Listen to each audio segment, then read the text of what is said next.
वो सब आपके हाथ में है, आपकी मृत्यु आपके हाथ में नहीं है, वो ठाकुर जी से मांगो।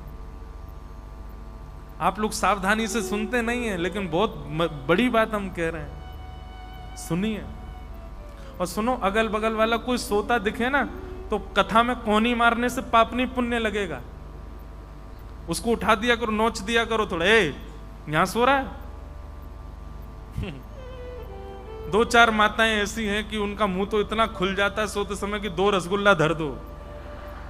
मेरे पास व्यवस्था नहीं तो मैं ऊपर से यूं ही फेंकूं।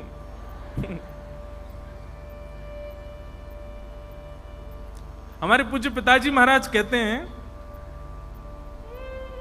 घर में अपने मनपसंद कमरे में मनपसंद बिस्तर पर एसी चला करके मनपसंद रजाई मनपसंद तकिया पे आदमी को नींद नहीं आती, और कथा में उमस हो रही है, अगल बगल वाले हल्ला कर रहे हैं, ऊपर से व्यास जी जोर जोर से कुछ सुना रहे हैं, हवा भी ढंग से नहीं लग रही और फिर भी नींद आ रही है। वाह! ये आपको पता है क्या है? ये ठाकुर जी की एक स्ट्रेटेजी है। सब कथा सुन लेंगे तो वैकुंठ में इतने कमरे थोड़े ही हैं। ठाकुर जी इसलिए बोले 2-4 को सुलाते रहो, ताकि वैकुंठ की व्यवस्था में कहीं गड़बड़ी ना हो जाए। लेकिन हम तो ठाकुर जी को चैलेंज कर रहे हैं, कमरा बढ़ाओ, सबको लेके आएंगे। हे ठाकुर जी, कमरे बढ़वाओ। इसलिए भैया ध्यान से सुनो, जीवन की हर स्थिति आपके हाथ में है। भगवान गीता में कह रहे हैं, बहुत प्रसिद्ध श्लोक सबको याद है, कर्मण्येवाधिकारस्ते, तुम्हारा अधिकार कर्म पर है। अपने कर्म से तुम जो चाहो वो प्राप्त कर सकते हो, पर मृत्यु कैसी हो ये तुम्हारे कर्म पर निर्भर नहीं है, ये तो मेरे हाथ में निर्भर। मैं जब जहां जैसे चाहूं वैसे प्राण हरण कर सकता हूं। कभी नासिक वाली कथा सुनिएगा ध्यान से, बहुत अच्छी कथा है, और उसमें दंडपाणी भगवान का रूप एक दिन हमने बताया, वो सुनिएगा, काल भगवान कैसे हैं। यही पंडरीनाथ भगवान जब दंडपाणी बन करके आते हैं तब इनका रूप कितना भयावह होता है। भागवत में वर्णन किया गया, कपिल देवभूति संवाद में।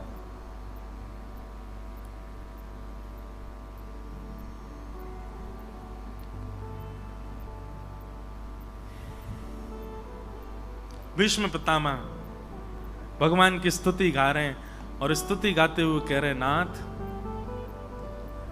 इतिमति रूप कल्पिता वितृष्णा भगवत सात्वत पुंगवे विभूम्ने स्वसुखमुपगते क्वचिद् विहर्तुं प्रकृतिमुपेयुषि यद्भव प्रवाह त्रिभुवन कमनं तमालवर्णं रविकर गौरवराम्बरं दधाने वपुरलककुलावृताननाब्जं विजय सखेरतिरस्तु मेनवत्य। भीष्म पितामह कहते हैं, इति, अब संसार से मेरी इति हो चुकी है, अब संसार में मेरा मन नहीं है नाथ। और मेरी मति कैसी हो गई है? बोले वितृष्णा, अब तृष्णा रहित हो चुकी है। तृष्णा किसको कहते हैं? इच्छा, कुछ खाने की इच्छा, पहनने की इच्छा, करने की इच्छा, इन सब इच्छाओं को ही तृष्णा कहते हैं। और याद रखिएगा, तृष्णा जब तक आपके चित्त में तब तक ठाकुर जी उसको स्वीकार नहीं कर सकते। इतनी सी भी तृष्णा है। भीष्म पितामह कह रहे हैं, अब मेरा मन वितृष्णा हो चुका है, अब कोई तृष्णा नहीं है, मेरी कोई इच्छा नहीं है। नाथ, मेरे मन को अब आप स्वीकार करो। और भीष्म पितामह की इस स्तुति को ऐसे ढंग से हमारे रसिक जन सुनाते हैं कि भीष्म पितामह भगवान से कह रहे हैं, बोले नाथ, मैं मृत्यु को प्राप्त होने से पहले अपनी एक इच्छा पूरी करना चाहता हूं, मेरी अंतिम इच्छा। भगवान बोले, जल्दी बताओ क्या है तुम्हारी अंतिम इच्छा? भीष्म पितामह बोले, मेरी एक कुंवारी बेटी है, उसका ब्याह करना चाहता हूं। भगवान बोले कुंवारी बेटी मतलब? बोले नहीं, इसने देखे तो बहुत, रिश्ते तो बहुत आए इसके लिए, इसके पास अपॉर्चुनिटीज तो बहुत आई, पर नाथ इसको कोई पसंद नहीं आया, लेकिन अब इसको एक पसंद आ गया है, तो मैं इसका ब्याह करके जाना चाहता हूं। भगवान बोले हे भीष्म पितामह, तुम तो बाल ब्रह्मचारी हो, ब्याह तुम्हारा हुआ नहीं, बेटी कहां से हो गई? भीष्म पितामह कहते हैं आपने हर मानव को बिना ब्याह के एक बेटी दे रखी है। कौन? मती, ये हमारी बेटी है। बेटी कौन? जो पिता से अपनी सारी इच्छाएं पूरी कराए वो बेटी। बेटा कौन? जो मां से सारी इच्छा पूरी कराए वो बेटा। जितनी माताएं हैं उनकी मती उनका बेटा है, और जितने भाई लोग हैं उनकी मती उनकी बेटी है। हम इसी की इच्छा मानते हैं। पंढरपुर चलोगे, मन होगा तो आएंगे। कथा में चलोगे, मन होगा तो आएंगे। चंद्रभागा स्नान करोगे, मन होगा तो आएंगे। ये मन कौन है? इसी की इच्छा से हम चलते हैं। नाथ, मैंने आज तक अपनी मति की मानी, और मति ने मुझसे सब कुछ करा लिया, पर आज मैं अपनी इस मति रूपी बेटी का ब्याह आपसे करना चाहता हूं। अगर मेरी मति रूपी बेटी को आप स्वीकार कर लोगे नाथ, तो बेटी जब तक कुंवारी होती है तब तक पिता से अपनी सारी इच्छा पूरी कराती है, लेकिन जब बेटी का ब्याह हो जाता है तो पति की इच्छा ही उसकी इच्छा होती है। पति जो चाहेगा वही बेटी चाहती है, और पति यदि आप बन जाओगे तो आप जो चाहोगे वो मेरा मन चाहेगा, जो मेरा मन चाहेगा वो मैं करूंगा। तो इसलिए नाथ, मेरी मति रूपी बेटी को आप स्वीकार करो। इतना सुंदर प्रसंग है भीष्म पितामह का। भगवान भी ठोड़ी पे हाथ धर के बैठे हैं, प्रसन्न मुद्रा में आ गए। वाह भीष्म पितामह, तुम्हारे भाव अद्भुत। नाथ, भगवान बोले अच्छा एक बात बताओ, तुम्हारी बेटी को हम अच्छे लगते हैं? कन्या वर्यते रूपम, तुम्हारी बेटी को हम पसंद हैं? भाई बिना बेटी की इच्छा के ब्याह नहीं करना चाहिए। तुम्हारी मति को मैं अच्छा लगता हूं? तब भीष्म पितामह कहते हैं त्रिभुवन कमनो तमाल वर्णो रविकर गौरवराम्बरम दधाने वपुरल ककुलावृताननाब्जम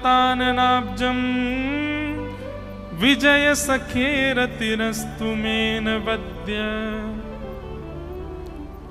भीष्म पितामह कहते हैं आप किसको पसंद नहीं आते ये बताओ? आपका रूप, अच्छा एक बात बताऊं, आप कहो कि महाराज जी यदि श्री कृष्ण देखने से अपना बना लेते हैं तो मैं आंखों पे पट्टी बांध के जाऊंगा। आंखों पे पट्टी बांध, मैं देखूंगा ही नहीं श्री कृष्ण को, तो कृष्ण मुझे कैसे अपनाएंगे? आंख पे पट्टी बांध के चले जाओ, श्री कृष्ण ऐसा स्वर बोल देंगे कि सुन के उनके हो जाओगे। आप कहोगे कानों में रुई दबा के जाऊंगा, ना देखूंगा ना सुनूंगा, फिर कृष्ण मुझे अपनाएंगे कैसे? श्री कृष्ण आपका स्पर्श कर देंगे, एक उंगली से छू देंगे, उनके स्पर्श से आप उनके हो जाओगे। आप कहो मैं रेनकोट पहन के जाऊंगा, अब कैसे होंगे? नहीं छूने दूंगा श्री कृष्ण को। ये जो मीराबाई हैं, मीराबाई, इनके साथ भी तो ऐसी घटना हुई। माधवी नाम की गोपी थी पहले, और इनकी मैया ने इनके ब्याह के समय पढ़ा लिखा करके भेजा। बोले हे माधवी, तुम जिस वृंदावन में जा रही हो तुम्हारे पति का सखा है कृष्ण, बस उससे अपना चेहरा बचा करके रखना। माधवी बोली क्यों? बोले उसको जो देख लेता है या जिसको वो देख लेता है वो किसी और का नहीं रहता, फिर उसी का ही रहता है। तुम्हारा पातिव्रत धर्म नष्ट हो जाएगा, सब खत्म हो जाएगा, उसको मुख मत दिखाना अपना। माधवी ने गांठ बांध ली, बोले उसी को मुख नहीं दिखाऊंगी। ठाकुर जी के सखा का ब्याह हुआ। अब महाराज जैसे ही सखा अपनी दुल्हन लेके आया, ठाकुर जी को खबर पड़ी, ओए मेरो सखा ब्याह करके आयो है। मैया से पहले तो लड़े जाके, बोले मैया देख मेरे सखान के ब्याह है गए, मैं अबो कुआरो बैठा हूं तेरे घर में। मैया बोली लाला तू 3.5 बरस को, अभी नेक्स्ट 100 है को, तेरा ब्याह कैसे कराऊं? बोले मैया 3.5 बरस को, अब ही ना करावेगी तो बुढ़ापे में करावेगी, अब मैं दिन ब दिन बूढ़ा है तो जा रहा हूं, मैया मेरा ब्याह करा जल्दी। और देख मैया तेने अगर मेरा ब्याह नहीं करायो तो मेरा एक सखा ब्याह करके आ रहा हूं, मैं बाकी बहुए ले आऊंगा घर पे, वही को रख लूंगा। ठाकुर जी की मधुर लीला। इतने में श्रीधामा मधुमंगल आए, बोले लाला जल्दी चल, देख हमारो सखा ब्याह करके आयो, नई नई बहू आई है। ओहो ठाकुर जी तो बढ़िया सज धज के, 3.5 वर्ष के छोटे से हैं अभी, अपने घुंघराले से केशन को संवार करके, बढ़िया सुंदर से बन करके, केसर चंदन लगा करके, लइयो रे श्रीदामा दर्पण कैसा लग रहा हूं? बोले तू ही दूल्हा लग रहा है, चलो भाभी देख के आमे। और ठाकुर जी पहुंच गए। महाराज बीच मार्ग में ही टोली रोक दी, डोली लेके आया सखा, अरे भैया तो को तेरे ब्याह की खूब खूब बधाई हो। और भाभी कहाँ हमारी? बोले पीछे बैठी है, डोली में बैठी है। वो देख लूं मैं? बोले हाँ देख ले। सोई ठाकुर जी पहुंच गए। अच्छा बाहर से सखा ने आवाज कर दी, अरे सुनो तुम्हारे सबसे छोटे देवर श्री कृष्ण आए हैं, मुख दिखाओ। और कृष्ण नाम सुनते ही वो तो घबरा गई, बोले ये तो वही है जिसकी मैया ने मना किया था। घूंघट लंबा करके और कस के पकड़ करके माधवी बैठ गई, बोले इसको तो मुख ही नहीं दिखाना है। ठाकुर जी भीतर पहुंच गए, भाभी इन्हें दिखाई दो कैसो मोड़ो है आपको, इन्हें दिखाई तो दो कैसा रूप है आपको, आपके नेत्र कैसे, नासिका कैसी। माधवी तो अपना और कस के पकड़ेगी, कहीं जबरदस्ती नहीं खोलते। ठाकुर जी हाथ जोड़ रहे हैं, मनुहार कर रहे हैं, बोले नेक तो मोड़ो दिखाई दो। अच्छा मैं आपके पामन में बैठ जाऊं, पाम दबाए दूं? पाम पीछे कर लिए माधवी ने। ठाकुर जी से भयभीत हो रही है, मैया ने मना किया है कि कहीं से भी उसको दिख मत जाइयो। ठाकुर जी ने खूब मनोहार करी लेकिन माधवी नहीं दिखी। ठाकुर जी पहले तो अपने बाल रूप में रहे, उसके बाद पर ब्रह्म रूप में आ गए।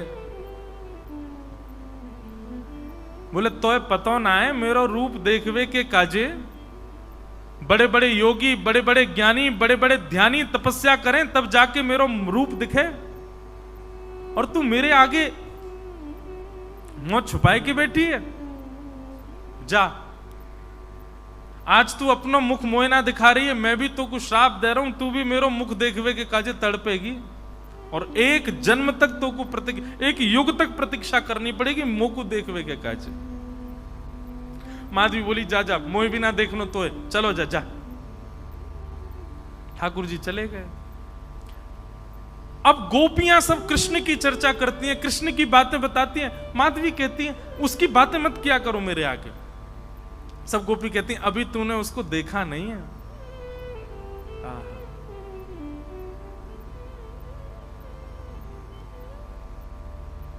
देखूं नंद कुमार नयन भर, देखूं नंद कुमार बिन देखे हूं विवश भई हूं, रोम रोम प्रतिवार नयन भर देखूं नंद कुमार। अरे माधवी अभी तूने कन्हैया देखो ना है, या हमारे तो को पता ना है कि वह को रूप स्वरूप है कैसो। एक बार देख लेगी ना, ऐसो सुंदर, ऐसो कोमल, ऐसो प्यारो। आज 7 वर्ष के जब ठाकुर जी हुए, इंद्र पूजन के लिए सब ब्रजवासी तैयार हो रहे थे। ठाकुर जी सबको गिरिराज जी लेकर के गए, और जब इंद्र ने वर्षा की तो भगवान ने 7 कोस लंबे चौड़े गिरिराज पर्वत को अपनी कन्नी उंगली पर धारण किया। हल्ला होने लगा, अरे नंद जी के लाला ने पर्वत उठा लियो, नंद जी के लाला ने गिरिराज जी उठा लिए। तब माधवी के मन में बात आई, वही कृष्ण इतना बड़ा पर्वत उठा लिया, ऐसा परिक्रम, ऐसा पराक्रम कैसे आ सकता है एक छोटे से बालक में? मैं भी तो देखूं। और जैसे ही देखने के लिए गई, घूंघट ऊपर करके ठाकुर जी को देखना चाहा, ओझल हो गए भगवान, अदृश्य हो गए। एक क्षण के लिए ठाकुर जी के गिरधर स्वरूप का दर्शन किया, उसके बाद दिखे ही नहीं ठाकुर जी। आंखों में जैसे मानो पानी आ गया हो, धुंधलापन आ गया हो।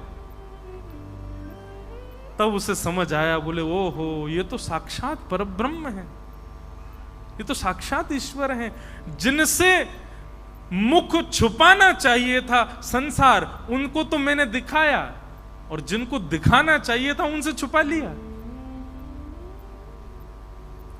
मीरा माधवी गई, चरणों में रुदन करने लगी, नाथ मुझे क्षमा कर दो, मैं पहचान नहीं पाई आपको, मुझे अपना रूप दिखा दो ना नाथ। भगवान बोले, नाय अब तो तुमको प्रतीक्षा करनी पड़ेगी, और 1 युग तक प्रतीक्षा करनी पड़ेगी। अच्छा एक बात बताओ, क्या भगवान दंड देते हैं? नहीं, भगवान कभी दंड नहीं देते, पर ठाकुर जी हमेशा घिरे रहते हैं कई योग मायाओं के बीच में। आपका जब अपराध बनता है ना, तो वो जो योगिनी शक्तियां ठाकुर जी के आसपास रहती हैं, ये देवताओं की शक्तियां जो आसपास रहती हैं, पंच देव जो ठाकुर जी के आसपास रहते हैं, ये दंड देते हैं। ठाकुर जी दंड नहीं देते, ठाकुर जी तो परम दयालु हैं। लेकिन आपका अपराध जब बनता है ना, तो आसपास रहने वाले ठाकुर जी की शक्तियां, आसपास रहने वाले पंचदेव, ये आपकी गलतियों को परख करके फिर आपके कर्मानुसार दंड देते हैं। भगवान ने कहा अब तो 1 युग तक प्रतीक्षा करनी पड़ेगी। कलयुग में हे माधवी तुम ही मीरा बन के आओगे, और तुम्हारे गांव में हम एक संत के माध्यम से आएंगे मूर्ति रूप में। हमारे रूप को देखते ही तुमको ये सारी घटना याद आ जाएगी कि तुम पूर्व जन्म की माधवी नाम की एक गोपी थी, मुझसे मुख छुपाने की वजह से मैंने श्राप दिया, आदि आदि, ये सब भाव तुम्हारे मन में आएंगे। तब उन संत से तुम मुझको मांगोगी, तब मैं तुम्हारे पास आऊंगा, तब तक प्रतीक्षा करो। और वही माधवी कलयुग में जब मीरा बन करके आई, तब श्री कृष्ण मिले। तो ठाकुर जी का रूप कैसा है?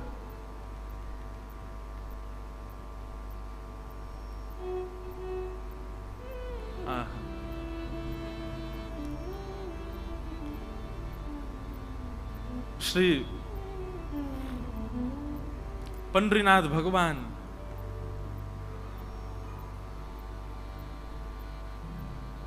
सुंदर ते ध्यान उभे विटेवरी, सुंदर ते ध्यान उभे विटेवरी, सुंदर ते ध्यान उभे विटेवरी, सुंदर ते ध्यान उभे विटेवरी, सुंदर ते ध्यान।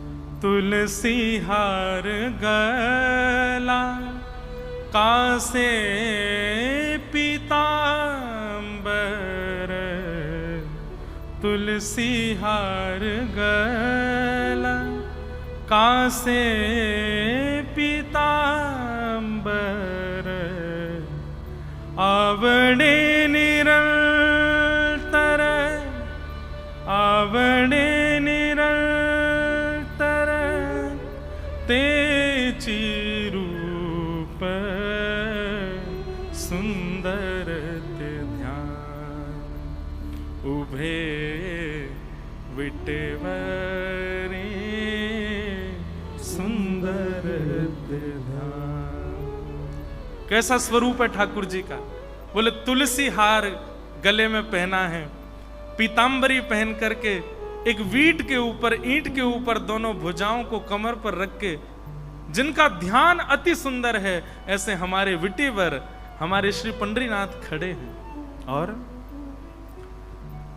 मकर कुंडल तल श्रवणे,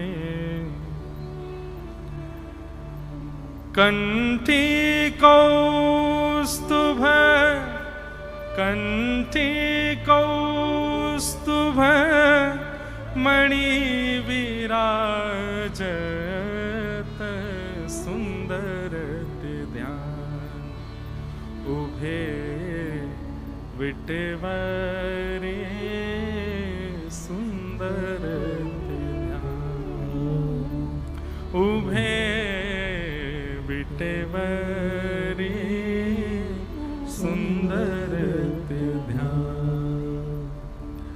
तुका मणे माझे हेची सर्व सुख तुका मणे माझे हेची सर्व सुख पाहनी श्रीमुख पाहनी श्रीमुख आवडीने सुंदर ध्यान उभे विटेवरे सुंदर ध्यान उभे विटेवरे सुंदर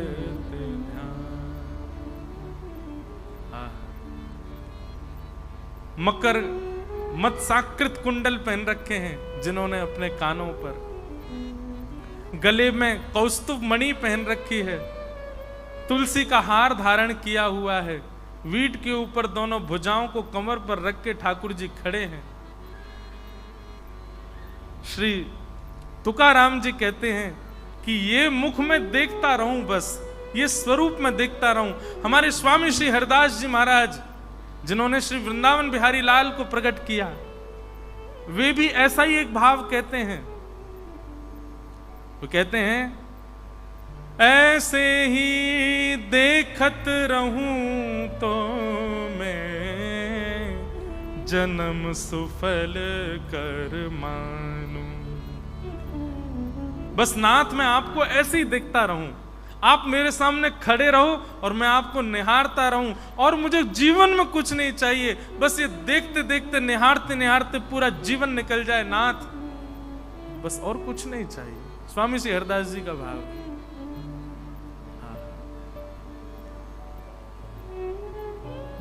नाथ भीष्म पितामह कह रहे हैं आप बहुत सुंदर हो नाथ,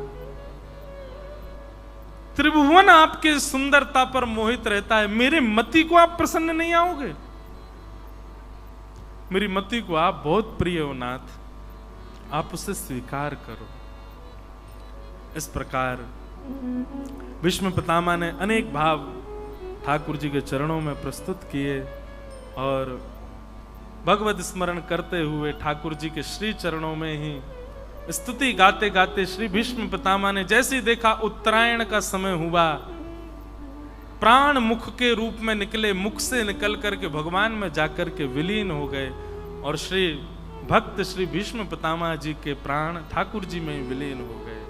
बोलो भक्त वत्सल भगवान की जय। भीष्म पितामह से एक चीज सीखो, मृत्यु हो तो ऐसी हो, ठाकुर जी सामने खड़े हों और हमारे प्राण निकल जाएं। एक भाव में गाया करता हूं, राधिका किशोरी संग रमण तुम्हारा, मुझको दिखा दो कभी ऐसा नजारा। राधिका किशोरी संग रमण तुम्हारा, मुझको दिखा दो कभी ऐसा नजारा। किशोरी जी के साथ आप रमण कर रहे हो नाथ, आप लीला कर रहे हो, वृंदावन पुलिन पर मुझे ऐसा आपका दर्शन हो जाए, और जिस दिन मुझे ये दर्शन हो जाए, ठाकुर जी बोल रहे हैं उसके बाद क्या चाहिए? ओ फिर चाहे मैं मर जाऊं, फिर चाहे मैं मर जाऊं, फिर चाहे मैं मर जाऊं, फिर चाहे मैं मर जाऊं, बसा कर नैनन में, छिपा कर नैनन में, बसा कर नैनन में, छिपा कर नैनन में, ओ बसा कर नैनन में, छिपा कर नैनन में, बसा कर नैनन में, छिपा कर। गाओ भाव से। मनमोहन तुझे रिझाऊं, मनमोहन तुझे जाऊं, वो तो है नित नए लाड़ लड़ाऊं, तोरे नित नए लाड लड़ाऊं। कैसे? बसा कर नैनन में, छिपा कर नैनन में, बसा कर नैनन में, छिपा कर नैनन में, ओ बसा कर नैनन में, छिपा कर नैनन में, बसा कर नैनन में, छिपा कर नैनन। श्री राधा रमण लाल की।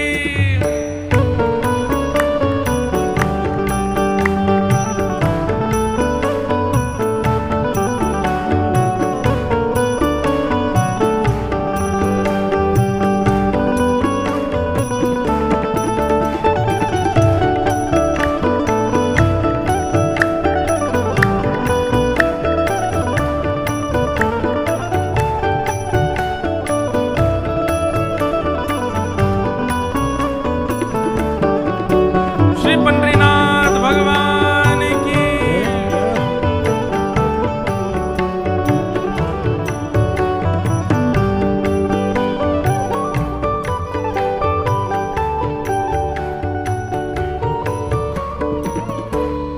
गीत बन जाऊं तेरी बांसुरी के स्वर का, इठलाती बल खाती पतली कमर का। गीत बन जाऊं तेरी बांसुरी के स्वर का, इठलाती बल खाती पतली कमर एक का। सेवा का सूत्र सीख करके जाइए। ठाकुर जी की सेवा में जो भी वस्तु होती है ना, वो सामान्य वस्तु नहीं है, वो कोई पूर्व के आचार्य ही रूप धारण करके आते हैं। हमारे ठाकुर जी की सेवा में जितनी सामग्री होती है, सबका नाम के पीछे जी लगाया जाता है। जैसे गादी जी, झारी जी, बंटा जी, वंशी जी, मुकुट जी। क्यों? ये सामान्य नहीं है, ये कोई पूर्व के आचार्य हैं जिन्होंने भजन ही इसीलिए किया कि नाथ कभी आपका मुकुट मैं बनूं। ठाकुर जी के गले की माला वो सामान्य कोई मोती हीरा की माला नहीं है, वो कोई आचार्य हैं जिन्होंने भजन इसीलिए किया कि नाथ आपके गले में मैं विराजूं। इसलिए कभी भी ठाकुर जी की सेवा की कोई भी सामग्री, उसको आप स्थान से दूसरी जगह भी रखते हो ना, तो पहले प्रणाम करके आज्ञा मांगा करो। चाहे ठाकुर जी का सिंहासन ही क्यों ना हो, सिंहासन से भी आज्ञा मांगो कि आप भी कोई आचार्य हैं, हमारे ठाकुर जी को लेकर के बैठे हैं, आज्ञा दीजिए हम आपको कक्ष में ले चलें। आज्ञा मांग करके तब लेकर के जाओ। ये सामान्य नहीं है, सब कोई ना कोई आचार्य ठाकुर जी के ऊपर श्रृंगार रूप में विराजमान हुए हैं। वही बात यहाँ कही जा रही है। गीत बन जाऊं तेरी बांसुरी के स्वर का, इठलाती बल खाती पतली कमर का। गीत बन जाऊं तेरी बांसुरी के स्वर का, इठलाती बल खाती पतली कमर का। वो पीला पटका बन जाऊं, पीला पटका बन जाऊं, पीला पटका बन जाऊं, पीला पटका कैसे? बसा कर नैनन में, छिपा कर नैनन में, बसा कर नैनन में, छिपा कर नैनन में, ओ बसा कर नैनन में, छिपा कर नैनन में, बसा कर नैनन में, छिपा कर नैनन में। ओ मनमोहन तुझे रिझाऊं, मोहन तुझे रिझाऊं, ओ राधा रमण जी तुम्हें रिझाऊं, राधा रमण जी तुम्हें रिझाऊं, बसा कर नैनन में, छिपा कर नैनन में, बसा कर। नैनन में, छिपा कर नैनन में। और रसिकजन कहते हैं घुंघरू बनूं जो तेरी पायल का प्यारे, पल पल चूमा करूं चरण तुम्हारे, घुंघरू बनूं जो तेरी पायल का प्यारे, पल पल चूमा करूं चरण तेरा। ओ घुंघरू बनूं जो तेरी पायल का प्यारे, पल पल चूमा करूं चरण तुम्हारे, घुंघरू बनूं जो तेरी पायल का प्यारे, पल पल चूमा करूं चरण तेरे। ओ तेरे धीरे धीरे चरण दबाऊं, तेरे धीरे धीरे चरण दबाऊं, ओ तेरे धीरे धीरे चरण दबाऊं, ओ तेरे धीरे धीरे चरण दबाऊं, बसा कर नैनन में, छिपा कर नैनन में, बसा कर नैनन में, छिपा कर नैनन में। ओ बसा कर नैनन में, छिपा कर नैनन में, बसा कर नैनन में, छिपा कर नैनन में। मनमोहन तुझे रिझाऊं, ओ मनमोहन तुझे रिझाऊं, ओ तो है नित नए लाड़ लड़ाऊं, तुम्हें नित नए लाड़ लड़ाऊं, बसा कर नैनन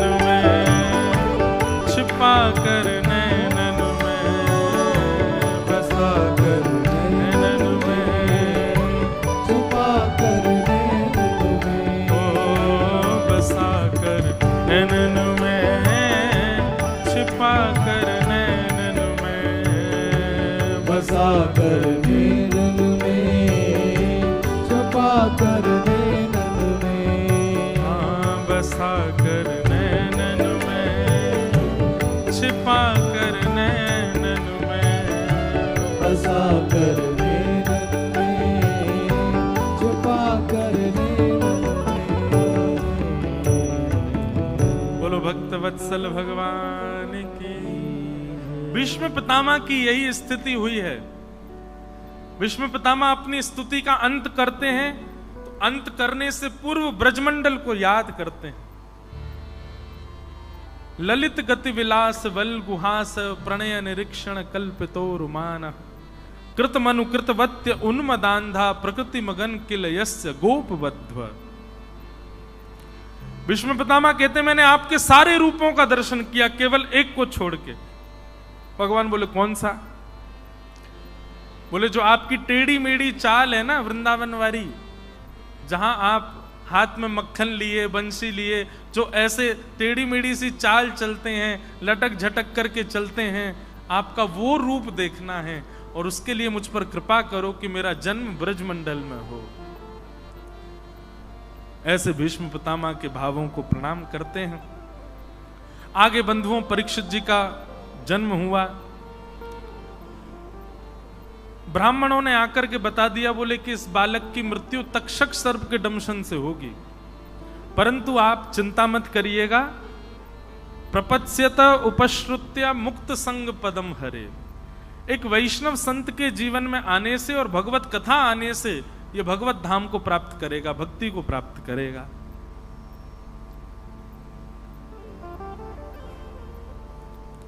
एक दिन अर्जुन ने आकर के सबको समाचार सुनाया कि भगवान अपनी लीला पूरी करके द्वारिका प्रस्थान कर, वैकुंठ प्रस्थान कर गए द्वारिका से।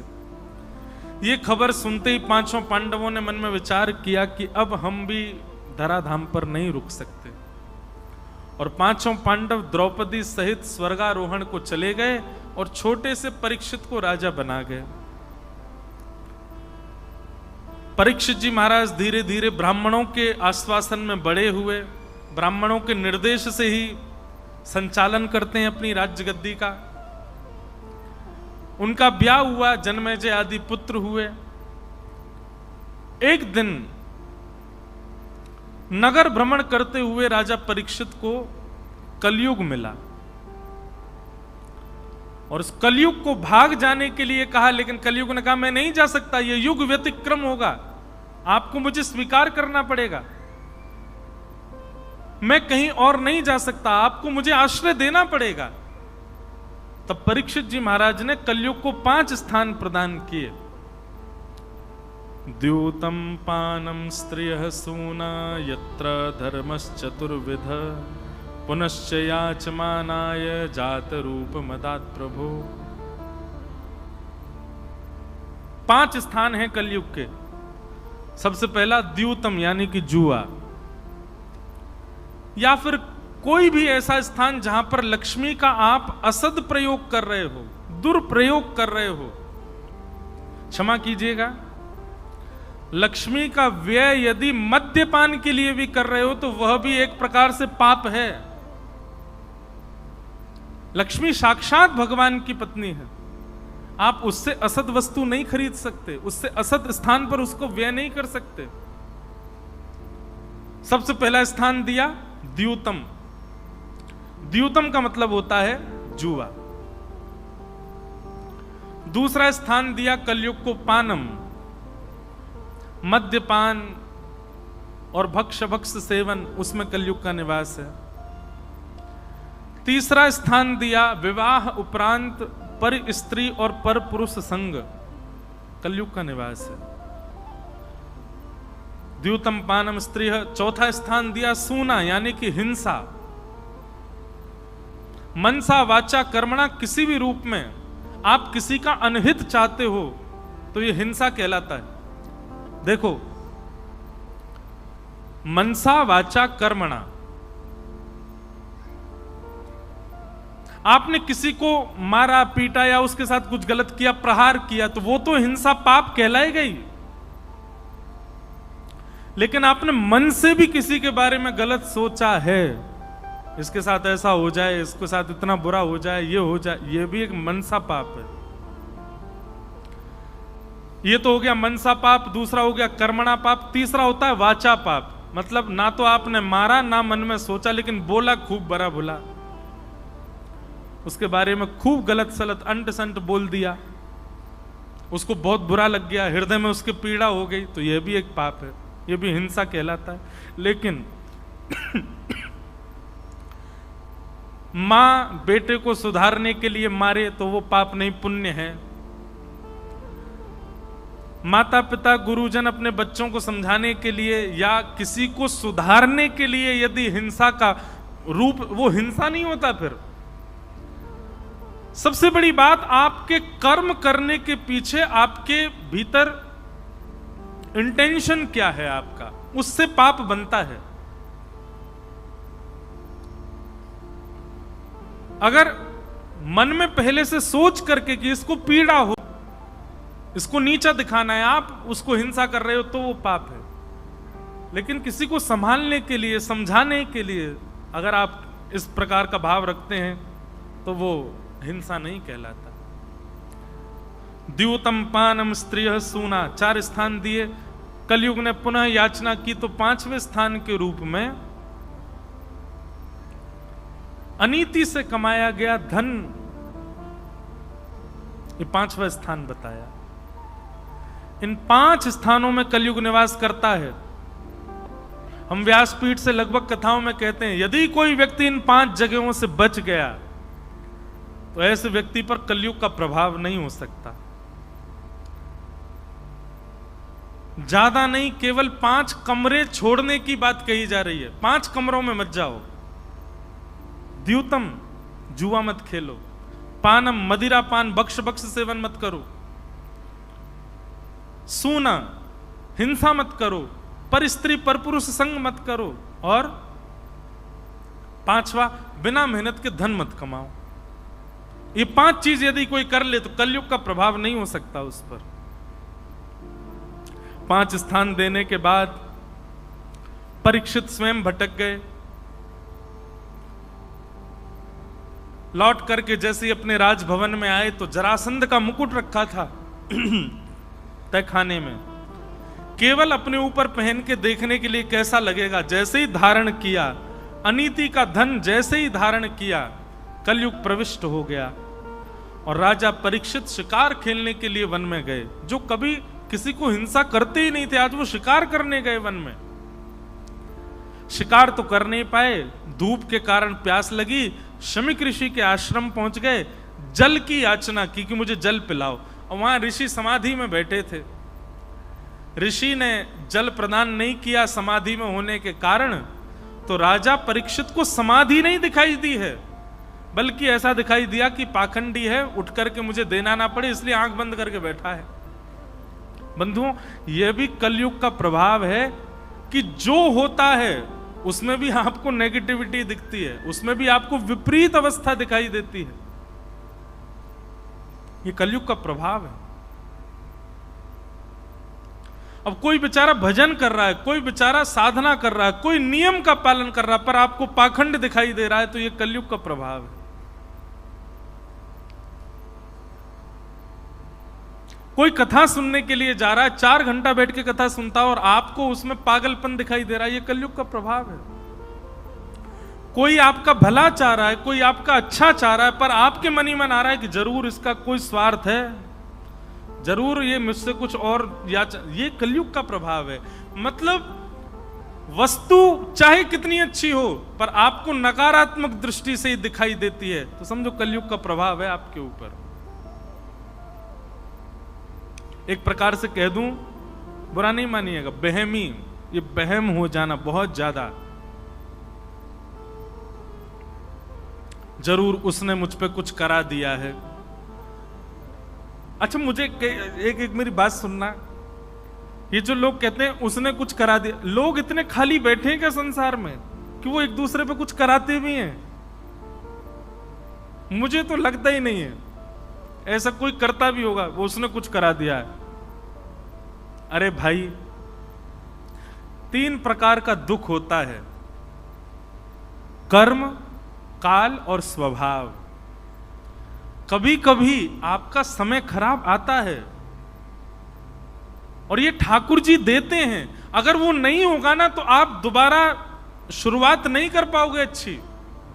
सबके जीवन में आता है, कर्म से दुख, काल यानी कि समय का दुख, और तीसरा स्वभाव का दुख, ये सबके जीवन में आता है। केवल हरि भक्तों को छोड़ के, हरि भक्तों के जीवन में कोई दुख नहीं आता। हरि भक्तों के जीवन में दुख आता भी है तो उसको दुख के भांति, उनका एक ही दुख है, क्या? आज श्री पंडरीनाथ जी का भजन नहीं हुआ, ये दुख है उनका। आज हम कथा नहीं सुन पाए, ये कष्ट है उनका। आज हम किसी संत को देख नहीं पाए, ये कष्ट है उनका। आज हम नियम का पालन नहीं कर पाए, ये कष्ट है उनका। उनको ये कष्ट है ही नहीं कि आज दाल में नमक कम पड़ गया, आज रोटी करारी नहीं बनी, सब्जी मेरे मन के मुताबिक नहीं बनी, ये उनका कष्ट होता ही नहीं है। वैष्णवों का तो एक ही कष्ट है, आज हम हरि से विमुख हो गए।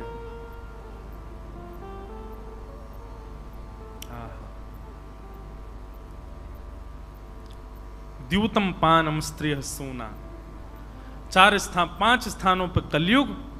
राजा परीक्षित ने शमीक ऋषि को यही समझा कि जरूर पाखंड कर रहे हैं, मुझे जलना देना पड़े, गले में मरा हुआ सर्प डाल दिया। कुछ बालकों ने यह दृश्य देख करके शमीक ऋषि के पुत्र श्रृंगी को बता दिया, तुम्हारे पिता के गले में मरा हुआ सर्प डाल दिया। तो श्रृंगी ने अपने हाथ में जल लेकर के श्राप दे दिया, मैं राजा परीक्षित को श्राप देता हूं, आज के ठीक 7वें दिन उनकी मृत्यु हो जाएगी तक्षक सर्प के डंसन से। राजा परीक्षित को जब ये बात पता चली, आनंदित हो गए, अपना मुकुट आदि सब पुत्र के सिर पर धारण करा दिया जो राज तिलक में प्राप्त हुआ था, और स्वयं वन को चले गए। वन में गए, वहां अनेक संत आए, सबसे उन्होंने यही पूछा, जल्दी मरने वाले की मुक्ति का उपाय बताओ। कोई भी नहीं बता पाया। तब उन्हीं संतों के बीच में श्री सुखदेव जी का आगमन हुआ। सब लोग हाथ जोड़ करके श्री सुखदेव जी का स्वागत और प्रणाम करो। कि तत्रा भवद भगवान व्यास पुत्रो यदृच्छया गामट मानो नपेक्ष अलक्षलिंगो निज लाभ तुष्टो व्रतश्च वालैरवधूत भेष। श्री सुखदेव जी महाराज की जय। सुखदेव जी का आगमन हुआ। सुखदेव जी आकर के जैसे ही विराजमान हुए, राजा परीक्षित ने चरणों में प्रणाम करते हुए कहा, नाथ मुझे केवल यही जानना है, मेरे जीवन के केवल 7 दिन बचे हैं, इन 7 दिनों में मैं मुक्ति की प्राप्ति कैसे करूं। और यहां से श्री सुखदेव जी महाराज बोलना प्रारंभ करते हैं। असली मूल भागवत यहां से प्रारंभ होती है जहां से सुखदेव जी बोलना शुरू करते हैं। अच्छा, हम क्या है, एक तो क्रम से कथा करने में मैं पहले से ही कच्चा हूं, क्योंकि मेरा एक ही विषय में इतना समय निकल जाता है। और जब से नासिक में कथा हुई है तब से तो बिल्कुल ही अब ऐसा लगता है कि अब तो 1 आध महीना से कम की कथा तो हो ही नहीं पाएगी। अब ये यहां तक का जो प्रसंग अब हमने आज में ही जितना बोला है, इतने प्रसंग में 25 दिन लगे नासिक में, जो हमने अभी यहां पे 2 घंटों में सुना दिया है। नासिक कथा करने के बाद तो अब अधिकतर महाराज जी ऐसा नियम बना दिया है कि हम पे एक ही विषय पर कथा करा लो, कोई एक ही विषय सुन लो। नासिक कथा के बाद 1-2 कथाएं हुई, उनमें भी विषय पूर्णता हो ही नहीं पाई। अब तो यही रहता है कि भाई 4 दिन 5 दिन, 1 सप्ताह में कोई एक विषय, एक भाव, एक प्रसंग सुन लो तो ज्यादा बढ़िया आनंद आ जाए। अब सोचो, अभी हम द्वितीय स्कंद, प्रथम स्कंद हमारा अब समाप्त हुआ है और कृष्ण जन्म है 10वें स्कंद में। अब बीच की कथा कैसे कहूं मैं? 2, 3, 4, 5, 6, 7, 8, 9, 10 तब जाके ठाकुर जी आएंगे। लेकिन आज कृपा करेंगे श्री पंडरीनाथ भगवान। मन तो होता है कि ये विषय भी कहें, इसको भी सुनाएं, पर समय की अपनी मर्यादा के अनुसार चलते हैं। नाम लेकर के हनुमान जी का कि उड़ाओ महाराज। आइए अब यहां से द्वितीय स्कंद में प्रवेश करते हैं। श्री सुखदेव जी बोलना प्रारंभ कर रहे हैं। वरीयानेशते प्रश्न क्रतो लोकहितं नृप आत्मवीत सम्मत पुंसा श्रोतव्यादिषु पर। राजन बहुत ध्यान से सुनिएगा। प्रश्न क्या किया है? जिसके जीवन के 7 ही दिन बचे उसको मुक्ति के लिए क्या करना चाहिए? और श्री सुखदेव जी महाराज अब उत्तर क्या दे रहे हैं? राजन, तुमने जो प्रश्न किया है ना, ये बहुत अच्छा प्रश्न है। जिसके जीवन के दिन बहुत कम बचे हैं वो मुक्ति कैसे प्राप्त करे। पर अगर ये प्रश्न तुमने समाज के लिए किया है तो ये प्रश्न अच्छा है। स्पेसिफिक अपने लिए यदि पूछ रहे हो तो ये प्रश्न उचित नहीं है तुम्हारा। क्यों?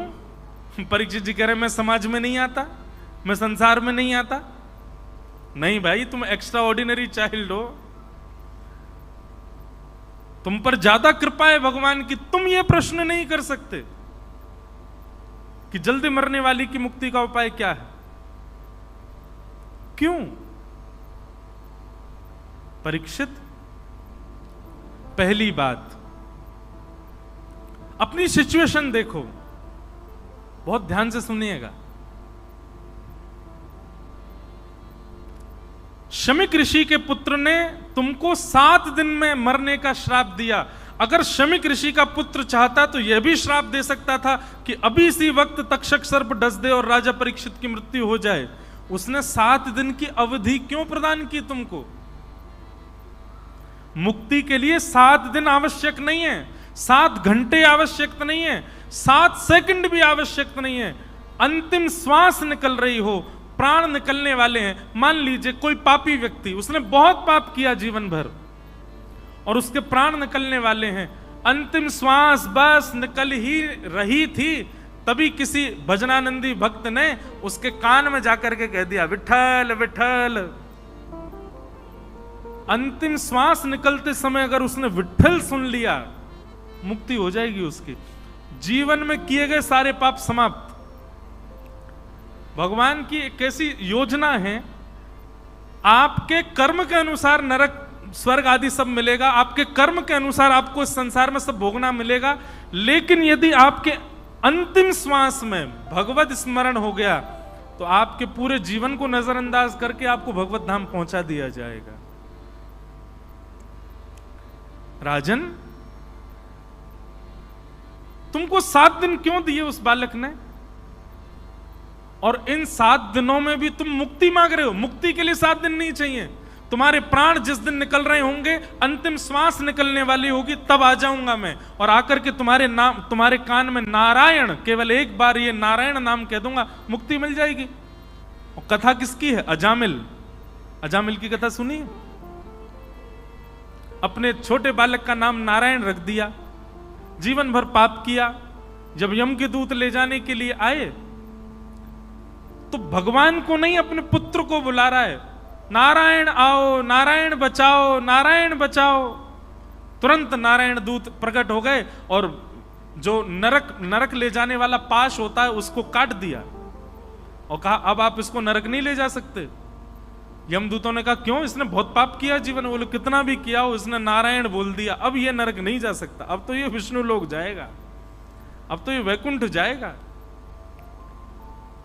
परीक्षित, मुक्ति के लिए 7 दिन की आवश्यकता नहीं है, मुक्ति के लिए 7 घंटे की आवश्यकता नहीं है, मुक्ति के लिए 7 सेकंड की आवश्यकता नहीं है।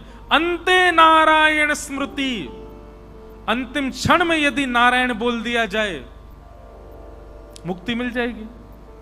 आप लोग कहोगे महाराज जी तो फिर अभी से काहे को भक्ति करा रहे हो हमसे, अभी से काहे को भजन करा रहे हो? जब अंतिम श्वास निकलने वाली होगी तो नारायण भज लेंगे। अच्छा, तो फिर मुझे बता के जाना कब आ रही है आपकी अंतिम श्वास?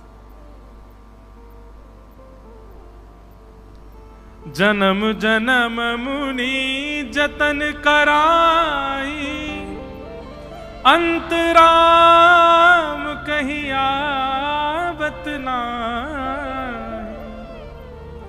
इस पूरे ब्रह्मांड में सबसे कठिन यदि कोई काम है, लिख लीजिएगा।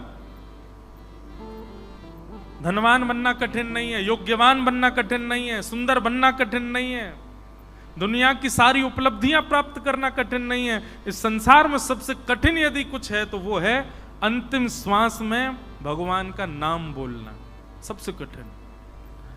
शास्त्रों में ऐसा बताया जाता है कि जब व्यक्ति की अंतिम श्वास आती है ना, वो सबको याद कर लेता, भगवान ही याद नहीं आते उसको, ठाकुर जी की याद नहीं आती।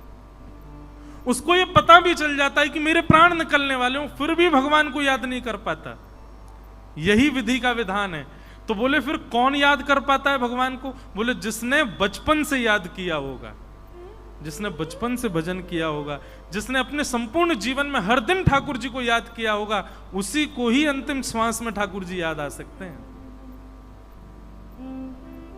अच्छा, हमारे ब्रज के रसिक संत क्या कहते हैं पता है? अंत में भगवान याद किसी को भी नहीं आ पाते, लेकिन जो जीवन भर भगवान का भजन करता है, जीवन भर भगवान का स्मरण करता है, श्रीमद् भागवत भागीरथी के कहे उद्देश्यों को अपने जीवन में पालन करता है, अंतिम श्वास जब वो ले रहा होता है उसको ठाकुर जी याद नहीं आते, ठाकुर जी को उसकी याद आ जाती है। इसलिए वो मुक्त हो जाता है। ठाकुर जी को उसका स्मरण हो जाता है।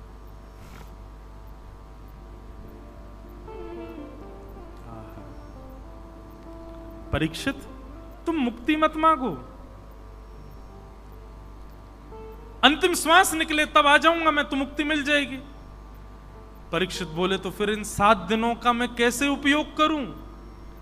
तब श्री सुखदेव जी कहते हैं तुम भक्ति मांगो, मुक्ति नहीं। इन 7 दिनों का उपयोग तुम भक्ति मांग करके करो। भक्ति और मुक्ति में एक अंतर है परीक्षित। मुक्ति का मतलब होता है मृत्यु के बाद भगवान का दर्शन, और भक्ति का मतलब होता है जीते जी भगवान का दर्शन। श्री तुकाराम जी ने प्रत्यक्ष जीवित अवस्था में भगवान को देखा है। श्री नामदेव जी महाराज ने जीवित प्रत्यक्ष अवस्था में भगवान को देखा है। एकनाथ जी महाराज की तो 3-3 बार सेवा, ठाकुर जी अलग अलग रूप धारण करके सेवा करने के लिए आए हैं। जनाबाई ने जीवित अवस्था में ठाकुर जी को देखा है। भक्तिमती मीराबाई ने ठाकुर जी को अपनी जीवित अवस्था में देखा है। हम मृत्यु की प्रतीक्षा क्यों कर, मरने के बाद ठाकुर जी को देख, काय को देखेंगे मरने के बाद? हमको जीवित अवस्था में देखना है। बंधुओं, सारी उपलब्धियों में सबसे ऊपर देखो, मुझे जीवित चलते फिरते उठते बैठती अवस्था में ठाकुर जी का अनुभव करना है, ठाकुर जी का प्रत्यक्ष दर्शन करना है। और वो केवल एक उपाय से हो सकता है, भक्ति। और ये भक्ति कहां से मिलेगी? प्रेम लक्षणा भक्ति केवल भागवत जी से मिलेगी। तब सुखदेव जी महाराज से परीक्षित कहते हैं, भगवान अब मुझे मुक्ति की चिंता ही नहीं है, अब मेरे पास केवल 7 दिन बचे हैं, आप कृपा करके मुझे भक्ति का मार्ग बताओ। और 7 दिन में मेरे प्राण निकलने की अवधि जब आवे, प्राण निकलने का समय जब आवे, उससे पहले पहले मुझे ठाकुर जी का साक्षात्कार कराओ, ठाकुर जी को देख करके प्राण निकले, ऐसी कृपा करो। तब सुखदेव जी कहते हैं, अब तुमने अच्छा प्रश्न किया है। जल्दी मरने वाले की मुक्ति का उपाय नहीं, जल्दी मरने वाले को भगवत दर्शन कैसे हो ये बताओ, ये प्रश्न उचित है। गुरु कौन? जो प्रश्न का उत्तर दे दे वो नहीं। गुरु कौन? जो प्रश्न करना सिखा दे वो गुरु है। जो ये बता दे प्रश्न पूछा कैसे जाता है, प्रश्न करना क्या चाहिए। अब यहां से सुखदेव जी महाराज परीक्षित को सप्ताह कथा सुना रहे हैं। परीक्षित प्रश्न करते हैं, सुखदेव जी उनको उत्तर देते हैं। परीक्षित ने पहला प्रश्न किया, बोले भगवान इस सृष्टि को क्यों बनाते हैं और इस सृष्टि का मूल आधार किस प्रकार से निर्मित करते हैं, कृपा कर मुझे बताओ। तब श्रीमद् भागवत में पूरी साइंस बताई गई है, क्यों ठाकुर जी ने सृष्टि बनाई, कैसे बनाई, क्या योजना थी, क्या भावना थी, कैसे कैसे जानवर बने, कैसे इंसान बने, कैसे पेड़ बने, पौधे बने, एक एक चीज की डेफिनेशन भागवत में की गई है। उद्भिद, स्वेदज, जरायुज, अंडज, 4 प्रकार की सृष्टि भगवान ने की है, सब कुछ भागवत में वर्णन किया गया। सबका निर्माण करने के बाद ब्रह्मा जी ने अंत में मानव को बनाया। कंडीशन ये थी, ऐसा जीव बनाओ जो कर्म भी करे और मेरा भजन भी करे। ब्रह्मा जी ने सब कुछ बना दिया, लेकिन सब कर्म करने वाले बने, भजन करने वाला कोई नहीं बना। तब ब्रह्मा जी ने प्रथम मानव की रचना की। और प्रथम मानव कौन है? बंदर नहीं है, आदि मानव नहीं है हमारी संतान, हम आदि मानवों की संतान नहीं है, हमको गलत पढ़ाया गया। प्रथम मानव कौन है पृथ्वी पर आने वाले? वैसे तो प्रथम मानव सनक जी ने अपने ही देह को 2 रूपों में परिणत किया, जिसमें बाम अंग से शत्रुपा और दाहिने अंग से स्वयंभू मनु प्रकट हुए, जो कि प्रथम मानव कहलाए गए। आदि मतलब प्रथम मानव, आदि मानव। आदि मानव कौन है? स्वयंभू मनु। क्या नाम है? हम मनु की संतान है, इसीलिए हमको मानव कहा जाता है। हम बानर की संतान होते तो बानर कहा जाता, हम मनु की संतान। स्वयंभू मनु और शत्रुपा का प्रादुर्भाव हुआ, स्वयंभू मनु शत्रुपा की 3 पुत्री 2 पुत्र हुए, जिनकी बड़ी पुत्री देवहूति का विवाह कर्दम ऋषि से हुआ और इनके घर में भगवान कपिल के रूप में प्रकट हुए। बोलो कपिल भगवान की। कपिल भगवान का प्रादुर्भाव हुआ। कपिल भगवान ने देवहूति माता को उपदेश प्रदान किया। देवहूति माता ने बड़े सुंदर सुंदर प्रश्न किए हैं कपिल भगवान से, और उन सब का उत्तर भगवान कपिल ने बड़े सुंदर भाव में दिया है। देवहूति माता एक प्रश्न हम सुने, क्या करती हैं? भगवान से कह रही हैं कि हे नाथ, कृपा करके मुझे ये बताइए, निर्वीणा नितराम भूमल असद इंद्रियत क्षणात् येन संभाव्यमानेन प्रपन्नांधम तम प्रभो। हे नाथ, हम इंद्रियों की इच्छा पूरी करते करते हार चुके हैं। आंखों को कितनी भी सुंदरता दिखा लो, आंख भरती नहीं। कानों को कितना भी सुना लो, कानों की इच्छा ही पूरी नहीं होती। जीव को कुछ भी खिला दो, पर जीव की इच्छा कभी समाप्त नहीं होती। हे नाथ, हमारी इंद्रियों की इच्छा पूर्ण कैसे होगी? कृपा करके हमें यह बतलाओ। समझ में आया प्रश्न? हम ऐसा क्या करें जिससे हमारी इंद्रियों की तृष्णा रहित हो जाए, फिर कोई इच्छा ही ना रहे, जो मिल जाए ठीक है। खाने में यदि रसमलाई मिल जाए तो अच्छा, करेले की सब्जी कच्ची मिले तो भी अच्छा, रूखी रोटी मिले तो भी बढ़िया, बढ़िया पकवान मिल जाए तो भी। आपका मन कुछ है ही नहीं, जो मिल जाए सो स्वीकार है सब। ऐसी हमारी स्थिति कैसे होगी नाथ? और इन इच्छाओं के चलते ही हमारा जीवन, हम पैसा ही इसीलिए कमाते हैं ताकि अपनी इच्छा पूरी कर सकें। भगवान, हमारी इच्छा निवृत्त कैसे होगी? कृपा करके बताओ। ऐसा कोई मार्ग बताओ जिससे हमारी इच्छाएं शांत हो जाएं। तब भगवान उत्तर देते हुए कहते हैं, श्री भगवान वाच,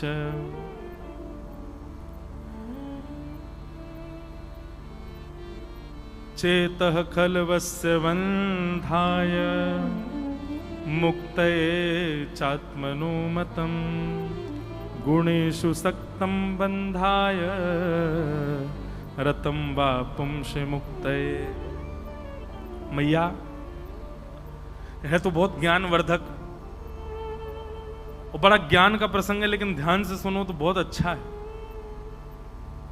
अब मुझको सारे भाव वो याद आ रहे हैं जो मैंने नासिक में बोले। महाराज जी बगल से बैठे बैठे वही स्मृतियां भेजते जा रहे। अगर मैं वो भाव बोलने लग जाऊं तो फिर तैयार रहो, आज 12 बजे ही होगा नंदोत्सव रात में। 4 लोगों ने ताली बजाई, बाकी बोले अरे यार जे और अभी 12 बजाएंगे रात का। हमने अभी आज जो कढ़ी बनवा रखी है, आज और कल 2 ही दिन तो खाने को मिलेगा, परसों तो एकादशी है। कई लोग तो इसीलिए खा रहे हैं कि भाई परसों एकादशी, अभी भल लो 2 दिन में, स्टॉक पूरा कर लो। मुझे एक कथा आज भी स्मरण है। सुबह 9 बजे प्रारंभ हुई थी और शाम 6:30 बजे पूरी हुई। और पता है कैसी कथा? ना तो मैंने घड़ी देखी और ना सुनने वालों ने। जब दोनों की घड़ी पर दृष्टि गई तो मैं भी हैं बोलूं सब में, अरे महाराज कैसे समय निकल गया। कथा आज तक स्मृति में, अंतिम दिन की कथा थी। किसी को पता नहीं चला समय का, चलती रही। पर हम इतना समय नहीं लेंगे, जल्दी कर देंगे, पर थोड़ा विलंब तो आज होगा, लेकिन ध्यान से सुनो, बहुत अच्छी बात। भगवान कह रहे हैं मैया, इंद्रियां दूषित नहीं है, जीव को रसगुल्ला नहीं चाहिए, कानों को स्वर नहीं चाहिए, नेत्रों को दृष्टि नहीं चाहिए, नासिका को सुगंधी नहीं चाहिए, त्वचा को स्पर्श नहीं चाहिए, तो फिर ये सब मन को चाहिए, इंद्रियों को कुछ नहीं चाहिए। इंद्रियां नहीं सुधारनी है, मन सुधारना है। मां हॉस्पिटलाइज्ड हो जाते हैं, भगवान करे कोई ना हो, कभी कभी बीमार हो जाते हैं, तो बीमार होने पर मरीजों वाला खाना खाना पड़ता है। मन होता है आपका? नहीं होता, फिर भी खाते हो। अच्छा, जो भी दवाई लेते हैं, औषधि लेने वाले लोग, उनका कभी मन होता है कि हम औषधि लेते रहें? नहीं, जबरदस्ती लेना पड़ता है। इसका मतलब क्या है? हमारी जीव तो वही ग्रहण करेगी जो हम दे देंगे, पर उस जीव में इच्छा मन प्रकट कराता है। मां, जीव बुरी नहीं है, आंख बुरी नहीं है, कान बुरे नहीं है, हाथ बुरे नहीं है, त्वचा बुरी नहीं है, ये समस्त इंद्रियां बुरी नहीं है। इनको मैंने बनाया, ये बुरे कैसे हो सकते हैं? भगवान कहते हैं मैंने निर्माण किया मानव का। इंद्रियां बुरी नहीं है, इंद्रियों से जबरदस्ती हठपूर्वक इच्छा पूरी कराने वाला मन बुरा है। उस मन को सुधारना है मां। चेतः खलवस्य बंधाय, बंधन का कारण ये खल मन है हमारा, इंद्रियां नहीं है। मैया, ये इंद्रियां तो मेरी प्राप्ति कराती हैं। नेत्र नहीं हो तो मेरा दर्शन कैसे होगा? जिह्वा नहीं हो तो मेरा नाम कैसे गाओगे?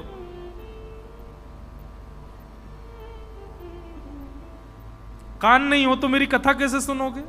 हाथ नहीं हो तो करताल कैसे बजाओगे? पैर नहीं हो प्रदक्षिणा कैसे करोगे? मैया, बंधन का कारण मन है, मन को सुधारना है। मैया ने दूसरा प्रश्न किया, मन कैसे सुधरेगा? बोले मन को सुधारने का केवल एक तरीका है। क्या? मन की सराउंडिंग सुधार दो, मन सुधर जाएगा। मन का वातावरण शुद्ध कर दो। मन को किन का संग कराना है, किन के बीच बैठाना है, किन के बीच ले जाना है, उसके ऊपर निर्भर करता है मन का बिगड़ना और संवरना। एक तोता डाकुओं के बीच में रहता था। जब भी किसी को दिखता था तो कहता काटो, मारो, झपटो, लूटो, यही सुनता था पूरे दिन। उसी तोता को एक संत ने अपने पिंजरे में रख लिया। 1 महीना बाद बोलने लगा, जय जय राम कृष्ण हरि। बोला लोकर करा। ये भी नासिक से ही सीख के आया मैं। ए लोकर करा, लोकर करा मतलब जल्दी करो। थांबा थांबा, थांबा मतलब रुको है।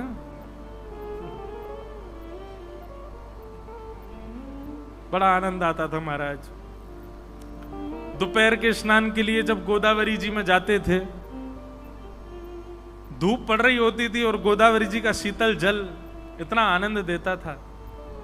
पावन तुझे नीर गंगे, महाराज जी की सुंदर भाव लिखे हुए हैं। इतना सुंदर जल श्री गोदावरी जी को, उसमें स्नान करते इतना आनंद आता था। एक तो मेरा मौन रहता, तो बोलता मैं किसी से था नहीं, छुपता किसी से था नहीं। इतने में ही गुरुजी आते, बच्चों को बोलते, अब मुझे तो बोलते नहीं डायरेक्ट कि लोकर करा, भोजन का समय हो गया, सबको बोलते बच्चों को लोकर करा, जल्दी निकलो बाहर, भोजन का समय हो गया। 1-2 दिन तो मुझे समझ नहीं आया, फिर बाद में मैंने कहा अच्छा लोकर करा मतलब जल्दी जल्दी चलो, जल्दी करो, निकलो बाहर।